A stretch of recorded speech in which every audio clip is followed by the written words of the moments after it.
या ठिकाणी काही भंगारवाल्यांनी एवढं नाटक केलं इथं की आम्हाला सुद्धा त्यांची कीव यायला। आदरणीय अजितदादा साहेबांना मी सांगू इच्छितो, दादा निश्चितपणानं 1.5 लाखाच्या पुढे ताई निवडून आल्याशिवाय राहणार नाहीत, अशा पद्धतीचं नियोजन या ठिकाणी निश्चितपणाने या ठिकाणी होणार आहे। या ठिकाणी काही भंगारवाल्यांनी एवढं नाटक केलं इथं की आम्हाला सुद्धा त्यांची कीव यायला लागली।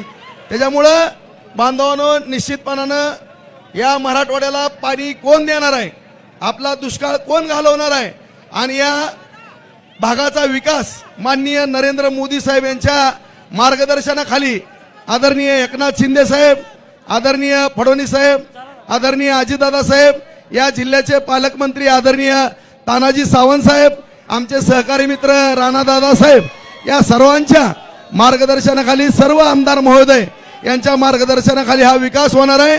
आणि या होरपळलेल्या जनतेला, शेतकऱ्याला न्याय देण्याच्या दृष्टिकोनातनं ताईंना विजय करण्यापर्यंत शेवटच्या मतदानाच्या 5 वाजेपर्यंत तुटून सगळ्यांनी पडावं एवढीच विनंती करतो।